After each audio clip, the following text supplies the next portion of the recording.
Aza also has a project that is using AI to translate animal communication called the Interspecies Project. I was just reading something about whales yesterday. Is that regarding that? Yeah, we work across a number of different species: dolphins, whales, orangutans, crows. And I think the reason why Tristan is bringing it up is because we're like this conversation, we're just going to sort of dive into like which way is AI taking us as a species, as a civilization. And it can be easy to hear just critiques as coming from critics, but we've both been builders, and I've been working on AI since, really thinking about it since 2013, but like building since 2017. So this thing that I was reading about with whales, that there's some new scientific breakthrough where they're understanding patterns in the whale's language. And what they were saying was the next step would be to have AI work on this and try to break it down into pronouns, nouns, verbs, or whatever they're using, and decipher some sort of language out of it. Yeah, that's exactly right. And what most people don't realize is the amount that we actually already know. So dolphins, for instance, have names that they call each other by. Wow. Parrots, turns out, also have names that they're, like the mother will like whisper in each different child's ear and like teach them their name to go back and forth until the child gets it. Oh, well, the whole environment in Australia is so strange, and now because of the wildfires, there's a lot of species. Like we were just talking the other day about the koala bears. Yeah, that the koala bears, a lot of their habitat got burnt in a lot of these fires. It's really sad. You see really these koala sad. Bears are on fire, and they're like losing their fur. It's awful. They're such a little cute little animal. They are, but and I don't have a lot of firsthand experience with them, but my understanding is they're actual jerks. Like they're really cute and cuddly looking, but their behavior is pretty aggressive and jerkish. And I don't know enough about them to really comment on it, but my understanding is it's kind of like sea otters, right? Do you know about this thing with sea otters? What about them? So like everybody loves sea otters. They're so cute. They're so cuddly. Right. Sea otters are super destructive. They rape each other. Like they're like gnarly animals. They're like not that sweet at all. Isn't that the thing with pandas too? Like pandas are ruthless. Yeah, totally. Yeah. But you look at them and you're like, oh, Adorable. I want to cuddle it. Yeah. Little sweetie pie.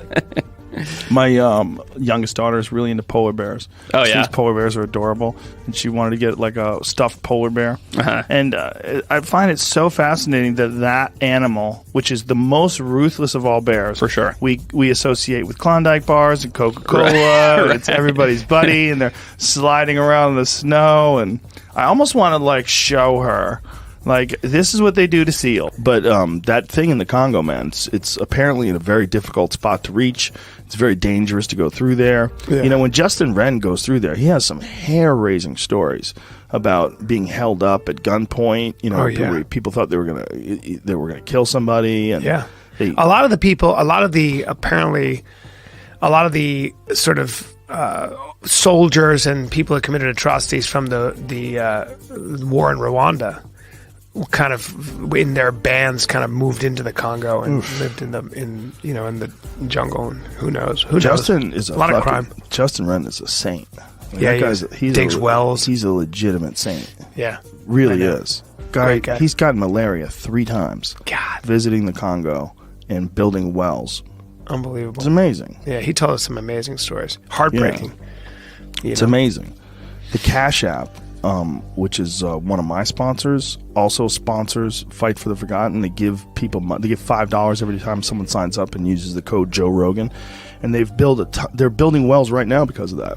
Really? Yeah. They what was the latest number? I forget what the number was. They sent me an updated. Like very early on, they had built 2 wells, and then they built a bunch more, and provided water to a shit ton of people down there. I don't know the exact statistics. The guy who wrote Moonwalking with Einstein, what the hell is it? It's a book about memory and stuff. Really smart guy. He lived with the pygmies in the Congo for a long time. Oh, well, that's what Justin Wren's doing. It's all yeah, pygmies, and said that they smoke copious amounts of wheat, at least in the tribes that he lived with. Is that the book? Yeah, Joshua 4. 4. Really interesting. What a name. Yeah. F-O-E-R. 4. Yeah. And I said, never like, seen that name. what is it? You know, these are people that truly have been almost untouched by Western civilization. And he's like, well, no, I mean, they die of stupid things like, you know, you get an infection. Yeah. And you just, you know, you don't have antibiotics. Well, there's a lot of bacteria and parasites and stuff, too. They get stomach parasites from water. Skin diseases and weird things like that. Yeah, the jungle's not, even if you've evolved to live in it, it's not a very... I spent enough time in the Indonesian rainforest. I've never seen bugs like that in my life. I've never seen anything like it. Yeah. It's so loud. It sounds like take the loudest street in Manhattan, and I'm not kidding. That's how loud the insects and birds and everything are. And then you have to carry bug spray does not work. Did I ever tell you this? The bug spray, you got to carry a sulfur coil. Yeah. Good luck with the mosquitoes. Bug spray, they laugh at your bug spray. You got to you have to burn a sulfur coil. And you just hold it. That's while correct. Walking. In certain times of the day, like when you wake up, they're all over the place. What year was this that you were doing this? Oh, God, I was 21. Did they have thermocells back then? I don't think so. Yeah, thermocells are the shit. Have you ever used a thermocell? No, what is that? Oh my God, they're a fucking game changer. Really? Yeah. It's a device that has like a heating coil in it and some fuel, and you ignite it. And the heating coil, it heats up, and you put this little pad across this screen, and this little pad has this stuff in it that mosquitoes hate. It's probably terrible for you. Yeah, I was some gonna fucking say. chemical. But the chemical wafts up in the air, and I'm telling you, it creates like a 10-foot bubble around you where no mosquitoes get in. That's great. Yeah, and look, even if it's a little bad for you, maybe it's like smoking a pack of cigarettes. Yeah, better than getting fed on. Yeah, I'm not using it every day. I wouldn't recommend using it every day, but if it's the difference between like enjoying, like if you're in a place like Alaska. Yeah, exactly. Walt Disney's a nice man, but Bambi was not a good thing for our collective psyche around hunting. Not just Bambi, but essentially all cartoons involving animals. The animals were your friends. Yes. Even predators. Yes. Like Yogi was your friend. He was your friend. He wore a tie. He was a a bear attack. He was a gentleman. He had a hat on. Yeah. He was in a picnic basket and You things. wanted your picnic basket. Jamie, look up. There was a trying to guy. take it. There was a dude recently who was caught poaching in Missouri, and the judge said that he had to watch Bambi once a month during his entire sentence. What? See if you can find that. That is real. That judge just needs a reality show. He's like, I know what to do, honey. I know what to do. We'll make him watch reality Bambi. show. He poached a gonna- deer. This is a guy who, like, there was like a whole family guys who were in like a poaching ring or something. I read this on the way over here. Here it is. Deer poacher sentenced to watch Bambi every month during a year in Missouri jail. Yeah, this might be a judge that's like looking for a little Found to have publicity. illegally killed hundreds of deer. Sometimes taking only their heads and leaving the rest to rot in fields. How about you keep that guy in jail for more than a year? There he is. Look at him. David Barry Jr. Look at him. Off the coast of Norway every year, there's a group of false killer whales that speak one way and a group of dolphins that speak another way. And they come together in a superpod and hunt, and when they do, they speak a third different thing. Whoa. Yeah, The whales and the dolphins. The whales and the dolphins. So they have a kind of like interlingua or lingua franca. What is a false killer whale? It's a sort of a messed up name, but it's just it's a species related to killer whales. They look sort of like killer whales, but a little different.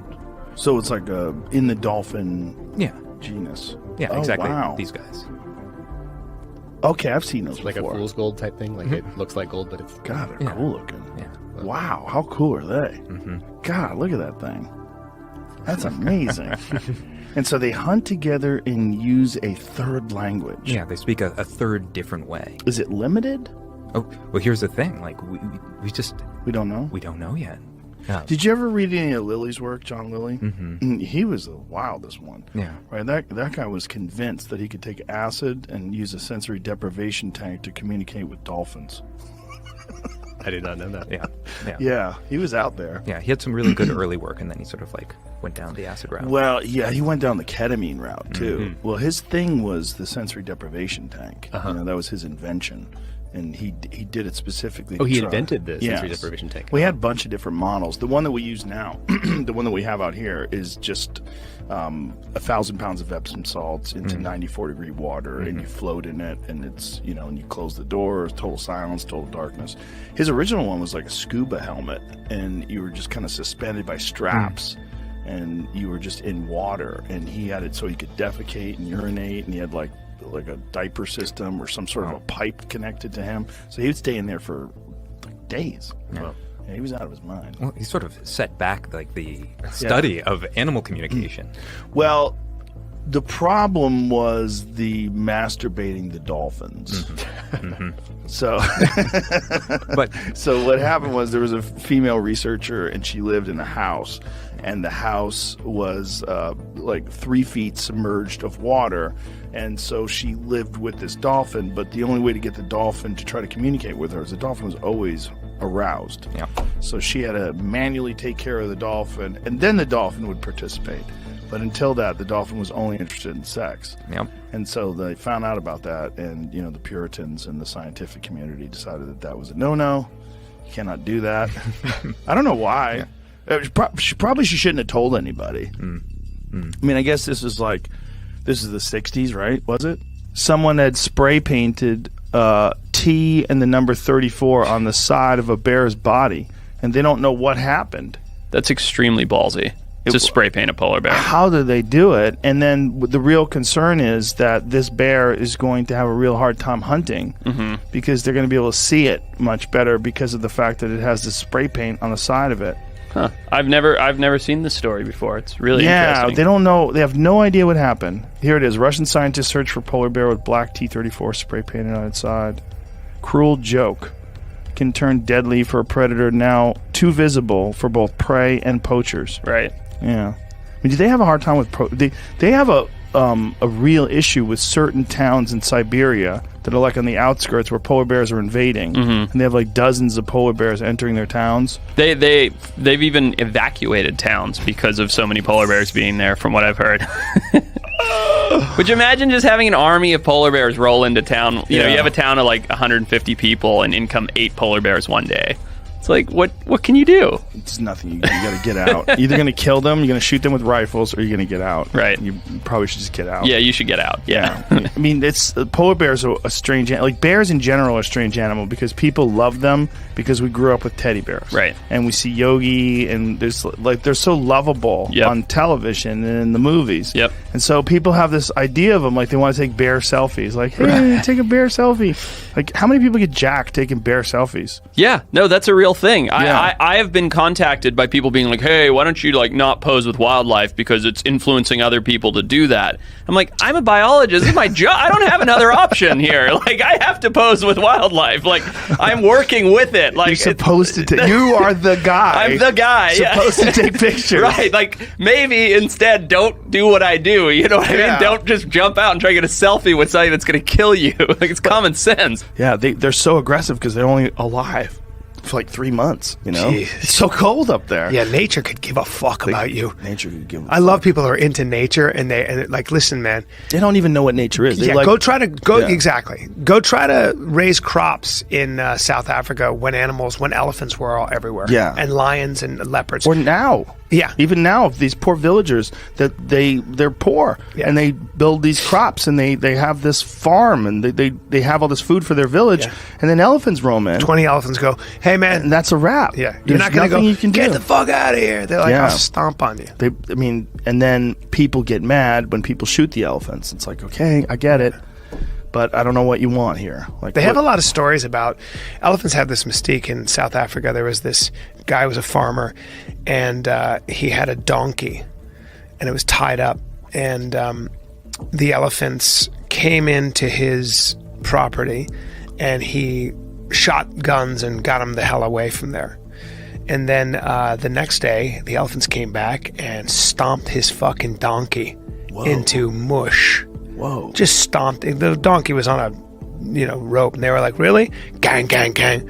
And then, of course, the neighboring farm, when the elephants came, she laid out a bunch of food for them, and they spared her crops. There are all these elephants have this mystique, which is all. By the way, maybe the biggest a-holes in the world. Elephants? They hate everybody. But they were so nice. I was in Thailand. There's a Thai elephant, sir. They're different? African elephants. You're not taming an African elephant. Good luck. A deer could feed a family for months. Do you understand that? Of course it could. You understand that, but I mean, people listening. Or this asshole. Do you understand that? This asshole who shot this fucking thing? 100 cut deer? his head off, you piece of shit. You I poacher. fucking look forward to eating deer, and you shot it, and you... Yeah. Anyway, back guy. like Walt Disney, I think, like that kind of treatment of animals has been something that's hurt hunting. And the third one is hunters have hurt themselves. Like that guy. Like maybe that's a poacher, not a That hunter. guy's way worse. That's a poacher, not a Okay. hunter, though. But he's a guy who's hunting illegally. That's what Yes. poaching is. He's a hunter. Yeah, but like He's a hunter. camping illegally is trespassing. It's not the same thing. Yeah, but you're camping. You're Yeah. trespassing and camping. You're All still right, camping. All right, maybe. Listen, I know you don't want to call him a hunter, like someone who goes on stage at a company picnic is not a comedian. Yes, It's the same thing. I get it. He's a Yeah, hunter, I mean, though. he's a still piece of killing shit. animals. Yeah, He's killed more than me. That's 100. Yeah, I'm a hunter, and he's killed more He's than an me. So he's efficient a poacher. hunter. That's true. He's a piece of shit. He is. But that's just like everything else, man. There's people that are good Uber drivers, and there's some that'll try to pull you under a bridge and fuck your mouth. Look, it's bad people out there. That's a good point to bring up. Like, is there a time? Like, I always bring up with hunting. It's like, somebody killed a giraffe, or a guy killed a family of baboons and did a photo. I saw that. Did you see that? Oof, not good. Not good. Wow, it's a fucking primate, bro. Yeah, I mean, there's like- nothing good about that. But the idea It's never of going to go putting well that for you. online. It's never going to go well for you. Yeah, did he put it online? No, he didn't put it online. To his, I guess, the credit that we can give the guy. Who put it online? The Idaho Statesman, or whatever the Idaho local How'd paper they was. get the pictures? I don't know. Or probably from one of the folks. He sent a mass email out to some friends and colleagues and things of like recapping his hunt in Africa. Like, here's all the things I did. And I think, and from my reading on the guy, and I got a lot of mutual friends with him, say he's a good guy. Like, he just screwed up, like made a bad choice That's here. a tough sell. I would say so too. Yeah, But they should put him in a cell and make He- him watch some monkey movies. yeah, I think he knew. Like, if I put this on. You gotta watch That's King gonna Kong spin up after every this. Is month it? for a year. Planet of the Apes. You gotta watch the Mark Wahlberg Planet of the Apes. The reality of baboons, and I've studied the work of Robert Sapolsky, Yeah. who's a guy who's been on the podcast before, and it's really pretty amazing stuff. What they found out about baboons that he studied, actually, because he actually studied a baboon tribe that the alpha males died off. They were all eating out of a poisoned garbage patch. There was a garbage patch that had sick food in it, and just bad food, and the alpha males who got to eat first always chased everybody out. They wound up dying off, and for more than one generation, I think it was several generations, they became like really peaceful and calm, and they weren't the vicious, violent baboons that are the norm. They taught dolphins 2 gestures. And the first gesture was do something you've never done before. Innovate. And what's crazy is that the dolphins can understand that very abstract topic. They'll remember everything they've done before. And then they'll understand the concept of negation, not one of those things. And then they will invent some new thing they've never done before. So that's already cool enough, but then they'll say to 2 dolphins, they'll teach them the gestures, do something together. And they'll say to the 2 dolphins, do something you've never done before, together. And they go down and exchange sonic information. And they come up and they do the same new trick that they have never done before at the same time. They're coordinating. Yeah, exactly. I like that. I like Wow. that bridge. So their language is so complex that it actually can encompass describing movements to each other. It's what it appears. Like, it doesn't, of course, prove representational language, but it certainly, for me, puts the Occam's razor on the other foot. Like, it seems like there's really something there, and that's what the project I work on, Earth Species, is about. Because, there's one way of diagnosing like all of the biggest problems that humanity faces, whether it's climate or whether it's opioid epidemic or loneliness. It's because there's we're doing narrow optimization at the expense of the whole. What's crazy is lions will take a chance on elephants. I know. Which is just so nuts. They will take a chance to try to kill an elephant. They'll jump on their back. They'll try to jack them. Well, when you go to a game reserve in South Africa, you can't. It has to be big enough to sustain lions because it's super expensive. Because they're just a pride of lions will eat everything. Yeah. So you got to keep replenishing the animals, Right. because they're just too effective. Well, after that dentist shot Cecil the lion, and Yeah. it became this international outrage. Yeah. They banned the lion hunting, and because of that, people didn't want to go back, and they weren't getting the money from it, so they wound up euthanizing like 200 lions. I know. Because their ungulate population was getting devastated. Mm-hmm. But what made me think when I heard that, I was like, how many lions are they killing? Like, how many people are going over there to hunt lions? It brings in good money. How weird is that? A huge part of South Africa is, part of the conservation efforts are that, big game. You can hunt the big five, or whatever they call it. Yes, that's exactly what they call it. But it's big. It's a lot of money. It is a lot of money, and it brings them a lot of money. It brings them a lot of money for conservation and all that stuff. But what a weird activity. Is there an activity that's more human in that, like, we're so conflicted and so weird that the only way we have animals that stay alive in this part of the world, like where they're in record populations, is to set it up so you can kill them. Yeah. So we figured out some weird loophole. Like, we don't want the rhino to die. Hey, we don't want the rhino to die either. So let's go let a bunch of them, and we kill like one a week. Yeah. Come on. Yeah. And if they could get enough rhinos where they could make a case for that, they would be doing that. I mean, they're doing it with lions. They're doing it with everything. Right. With the gazelles. I mean, all the different animals that you would think of plains animals in Africa, there are record numbers there. Right. Nilgai. They bring them back to Texas. They're all over Texas now. There's so many animals there, and a lot of those animals were on the verge of extinction, but they're there because people kill them. Like, what a fucking it's conundrum. Weird. It's weird. The weird. Bigger issue is unbroken migratory range and habitat. The Masai Mara is one of the few places where they can roam for thousands of miles. But most of Africa now is broken up into, I think there's an area in Cameroon or whatever, but most of Africa is broken up into, in South Africa, it's all basically, with the exception of Kruger Park, it's all abandoned, cattle lots. Mm-hmm. And then there's money in it, so you buy that lot and you just stock it with animals and then you drive around. With sharp fangs, deadly venom, and unmatched stealth, they dominate their prey with ease.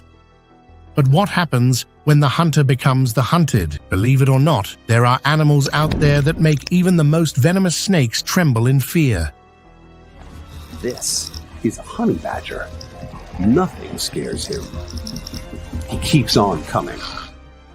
These creatures have developed incredible ways to outsmart and overpower snakes.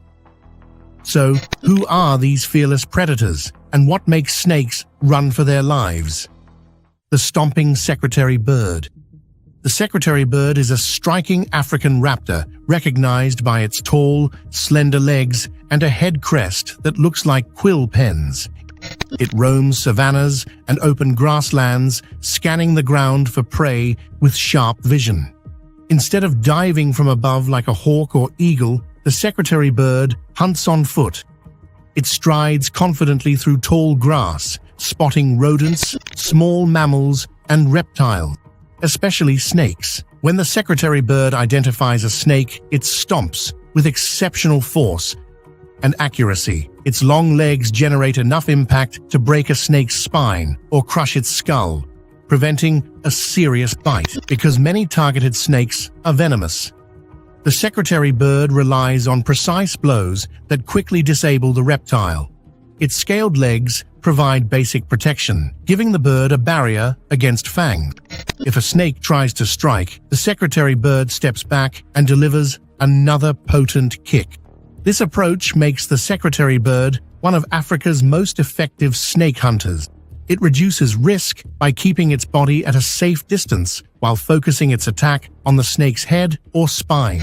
By patrolling large areas on foot, the secretary bird controls rodent and reptile populations, supporting local ecosystems by removing dangerous vipers and cobras before they harm other animals. The watching fox. Foxes are found in a wide range of environments, including forests, deserts, farmland, and even city suburbs. They have keen senses and a curious attitude, moving silently to avoid alerting prey or danger. A fox observes its surroundings with sharp eyes and upright ears, tracking any sign of movement on the ground. When a fox encounters a snake, it typically moves in a careful circle, watching for the first sign of a strike. Foxes hunt a variety of small creatures, and they include snakes in that list if a chance appears. The fox relies on quick reflexes to avoid being bitten by a venomous serpent. It steps lightly and dodges any sudden lunges, then swiftly aims for the snake's head to finish the fight. If the snake is small or slow, the fox catches it without much trouble. Because foxes are not immune to snake venom, they use caution when deciding whether to engage. A fox that has taken a bite learns from the experience and adjusts its methods. Over time, it refines its technique, making it a more capable hunter of reptiles. While snakes are not a fox's main diet, the fox's agility and awareness give it a decent chance of success in these risky encounters. The clever coyote. Coyotes thrive across North and Central America, adapting to deserts, grasslands, forests, and even urban areas. They eat a diverse diet, from mice and rabbits to insects and fallen fruit. Opportunistic by nature, coyotes also hunt snakes when other food sources are scarce, or when a snake crosses their path. A coyote approaches snakes with a balance of boldness and caution. It uses its sharp nose and ears to detect low rustling, then positions itself so the snake's striking range is limited. If the snake is venomous, the coyote keeps stepping around to force repeated strikes, draining the reptile's energy. Once the snake's aggression slows down, the coyote makes its move. It lunges for the head or neck, aiming to clamp down before the snake can land a serious bite. In rare cases, coyotes cooperate. While typically solitary, they may use group tactics to distract a venomous snake, with one coyote drawing the threat while another seizes the opening. These tactics show the coyote's intelligence and ability to adapt to local conditions. The coyote's speed and awareness help it stay out of lethal range. If it succeeds, it gains a meal while removing a potential hazard from its territory. The diving eagle. Eagles are powerful raptors celebrated for their keen eyesight, massive wingspans, and formidable talons. Some eagle species, known for hunting reptiles, target snakes as part of their regular diet. Perched high in a tree or circling overhead, an eagle spots the movement of a snake below with incredible clarity. Once the eagle identifies a snake, it dives at high speed, tucking its wings to reduce drag. The force of this dive surprises the snake, giving the eagle a better chance of securing a firm, lethal grip with its talon. Many snake-hunting eagles aim directly for the snake's head, neutralizing any potential counterattack. Thick scales or pads on the eagle's legs help reduce the danger if the snake tries to bite. After pinning the reptile, the eagle carries it away to a safe spot, such as a branch or rock outcrop, where it tears into the snake with its hooked beak. Because eagles are not immune to venom, the initial strike is critical. They also tend to pick snakes that are in open areas, minimizing the odds of losing sight of their target. With this combination of exceptional vision, swift diving, and crushing talons, eagles can handle many snake species with surprising ease. The spiny hedgehog. Hedgehogs are small mammals covered by stiff spines that provide a natural defense system. When threatened, a hedgehog curls up into a tight ball with its spines pointing outward. This posture deters predators by making it nearly impossible to reach vulnerable parts of the hedgehog's body. Though known mostly for eating insects and worms, hedgehogs can kill small snakes under certain conditions. They have a mild tolerance to specific snake venoms, allowing them to survive some bites that would harm other animals of similar size. If a hedgehog encounters a snake, it typically either defends by rolling up or goes on the offensive with quick bites and rapid movements. The spines protect it from a direct strike, forcing the snake to struggle to find a safe angle. If the snake cannot land a fatal bite, the hedgehog eventually delivers enough bites to disable or kill the reptile. This victory is more common against small or non-venomous snakes, since larger or highly venomous snakes pose a far greater risk. While hedgehogs do not specialize in snake hunting, they show surprising resilience when such encounters occur. Their built-in shield of spines and partial venom tolerance help them stand a chance against a reptile's deadly fangs.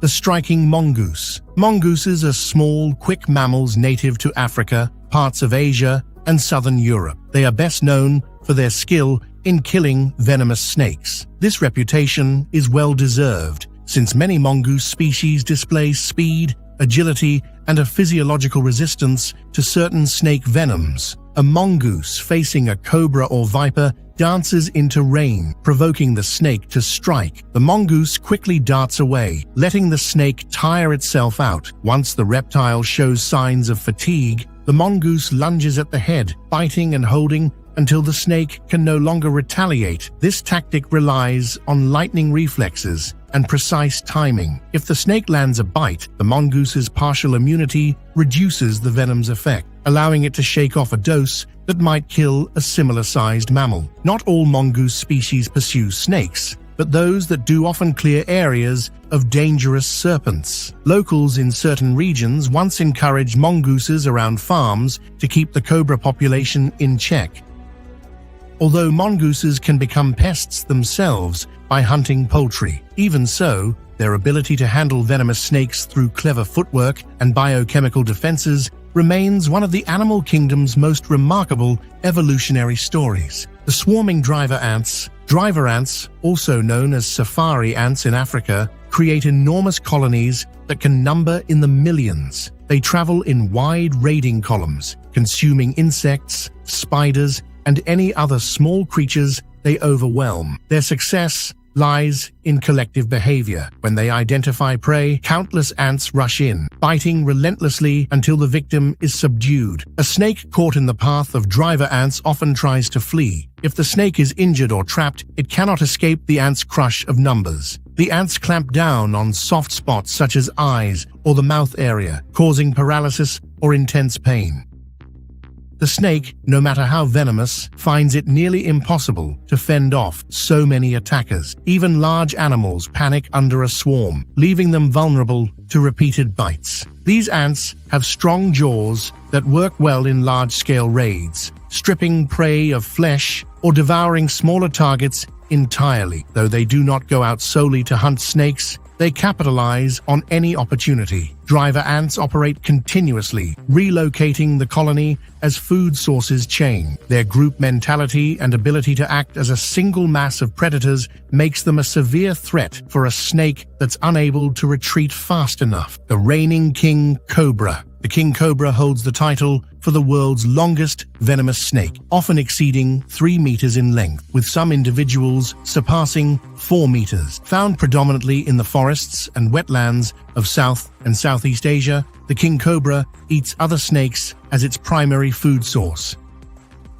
This habit is reflected in its genus name Ophiophagus, meaning snake eater. When the king cobra detects a snake, it lifts its head and part of its body from the ground, flaring its hood to appear larger. It pushes forward with controlled bursts of speed, delivering a direct bite loaded with powerful neurotoxin. In many cases, the king cobra remains latched onto its prey, injecting venom until the other snake becomes limp. Afterward, it swallows the entire carcass head first. This diet includes smaller cobras, rat snakes, and vipers, though the king cobra also consumes lizards if snakes are scarce. The king cobra's venom is not only potent, it also comes in large quantities per bite, making it extremely dangerous to larger animals or humans. When threatened, it rises to an intimidating height and emits low growls. This display wards off many potential attackers. Its specialized feeding habits, intimidation tactics, and lethal venom underscore why it is called the king. The silent owl. Owls are nocturnal hunters that rely on stealth and keen senses to survive. They possess large, forward-facing eyes, excellent hearing, and specialized feathers that muffle the sound of flight. Commonly known for hunting mice and other small mammals, certain owl species also take snakes where they can find them. This is most likely to happen in rural areas, forest edges, or desert lands where serpents share the habitat. An owl perches on a branch at dusk or dawn, scanning the ground below for any motion. When it sees a snake, the owl drops silently from its perch, extending sharp talons to catch the reptile. A swift grip around the snake's body prevents a fang strike. If the snake struggles, the owl pecks at its head or neck, causing serious damage. Because the owl's feathers reduce the noise of its wings,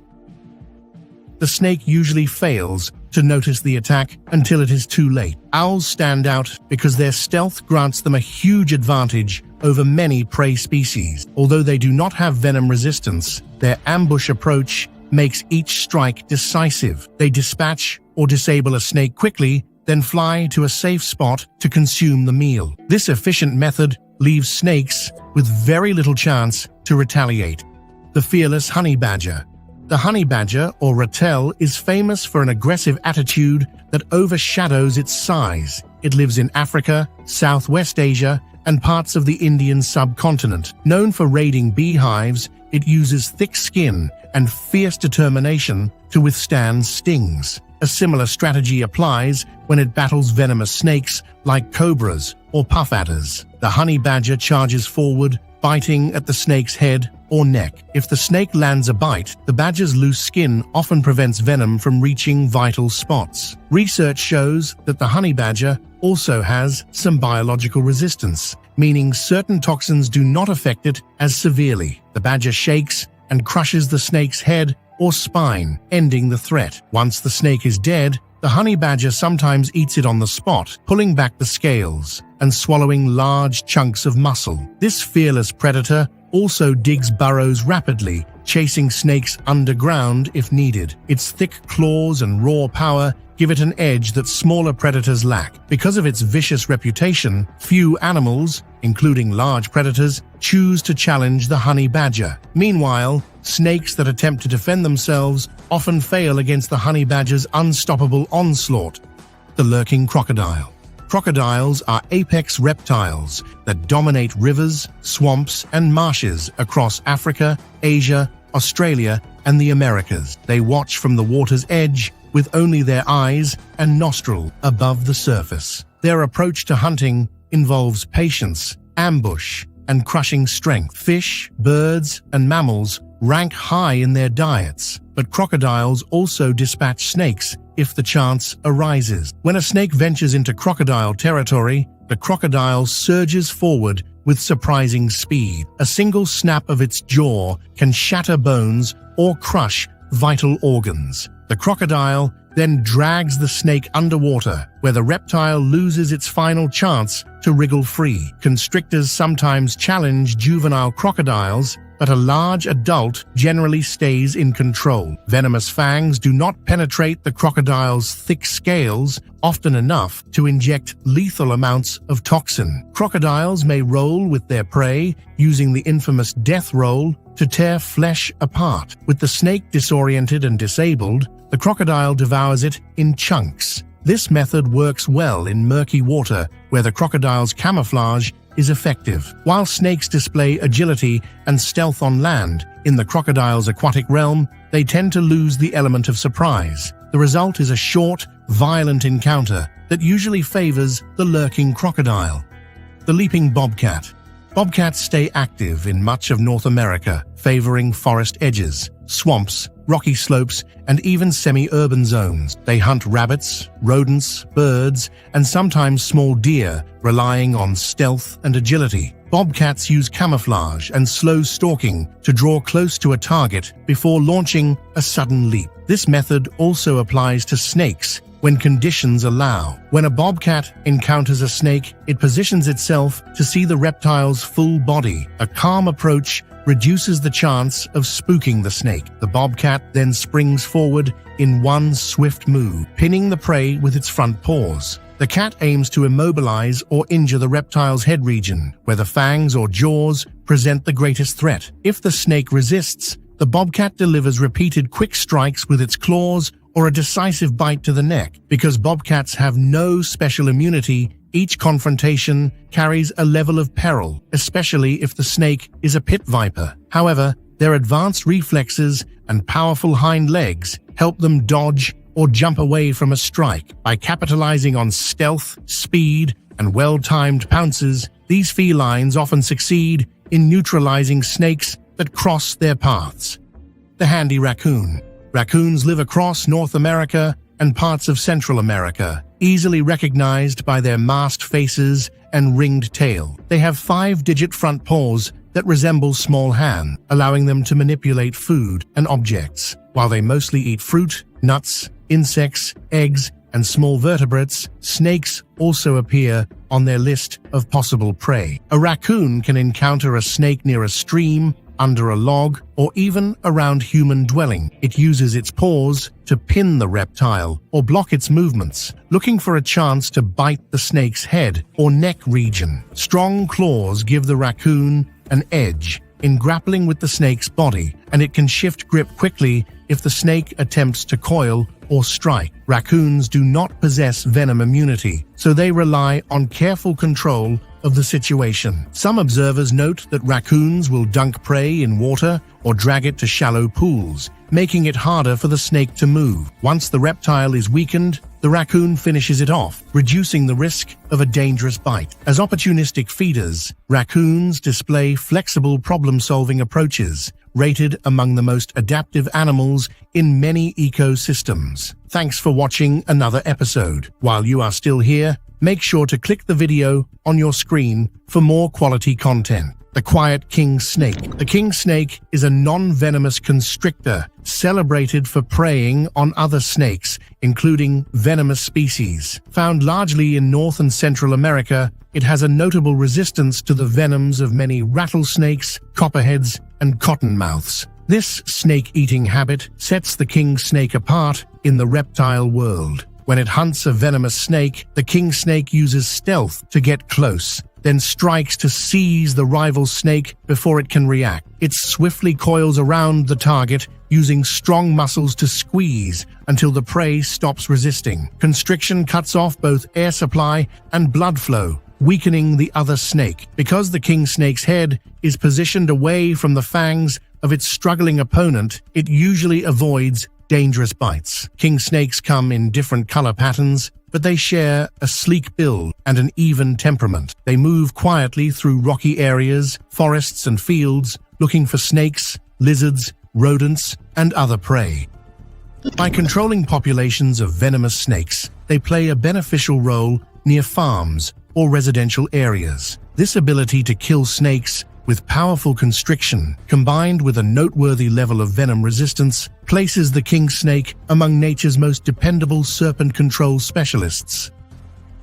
The pecking chicken. Chickens are common on farms and in backyards around the world, usually associated with laying eggs and providing meat, not fighting reptiles. However, a protective chicken is capable of holding its own against smaller snakes. Hens, in particular, defend their eggs or chicks with surprising aggression, pecking at any intruder, including serpents. When a snake enters a chicken coop or runs across the yard, the chicken clucks loudly and rushes forward. If the snake is small enough, repeated pecks to the head can kill or stun it.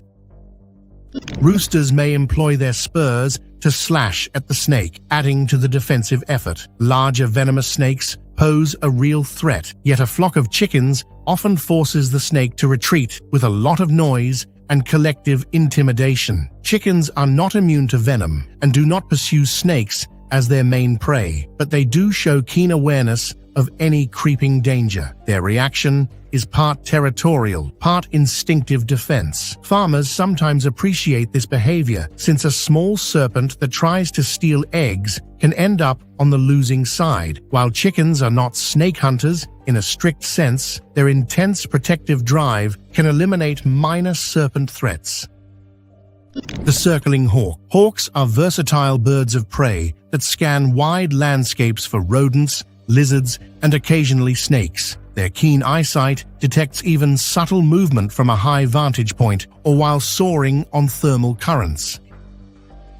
Instead of launching a steady glide like some raptors, many hawks use a quick dive after circling above a target. When a hawk selects a snake, it folds its wings to accelerate downward, striking the reptile with outstretched talons. This sudden blow often catches the snake off guard, reducing the chance of a retaliatory bite. Some hawks pin the snake's head or midsection securely, preventing a strike. If the snake is large and dangerous, the hawk may reposition to deliver repeated pecks with its sharp beak, targeting the snake's spine or cranium. Because hawks lack venom immunity, they rely on precise attacks to remain safe. A single slip could expose them to a venomous bite. However, their speed and vantage point give them a decisive advantage over snakes in open terrain. After subduing the reptile, the hawk often carries it to a perch, where it tears off chunks of meat with its hook-like beak. This combination of strong talons, keen vision, and calculated dives makes the hawk a formidable snake predator in many ecosystems.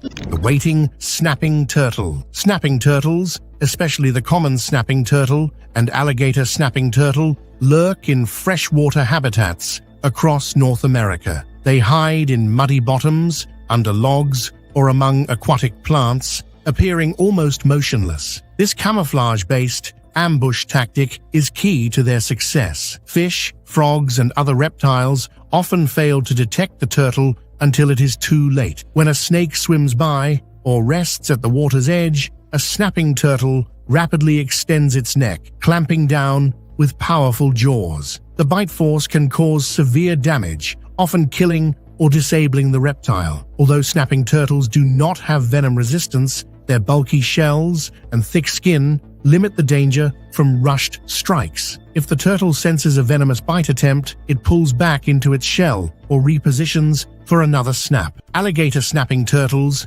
known for their worm-like tongue lure, entice curious fish or amphibians right into their jaw. They will seize snakes in similar fashion if one ventures into range. Their approach is mostly passive, relying on patience until an unsuspecting target moves close. This opportunistic behavior, combined with strong jaws and a tough exterior, makes them a real threat to snakes that share their watery domain.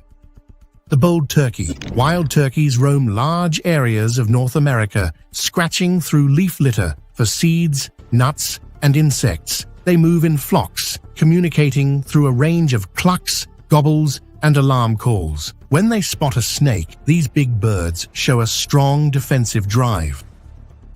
Their large size, coupled with group vigilance, can deter many predators, including smaller serpents. A single turkey can confront a small or mid-sized snake through pecks and wing slaps. A forceful peck from a turkey is surprisingly painful, and repeated strikes can injure or kill a snake. If the snake resists, the turkey continues its attacks, relying on size and strength to keep the reptile at bay. When multiple turkeys are present, they converge and create a wall of flapping wings and snapping beaks. The snake often flees, finding it difficult to face so many opponents at once. Turkeys do not specifically hunt snakes for food, but they refuse to let a threatening reptile roam freely among their flock. This displays a protective behavior that helps keep eggs, chicks, and adult birds safer. Their keen eyesight also helps them detect snakes early, giving them time to establish a defensive stance. Courage, group numbers,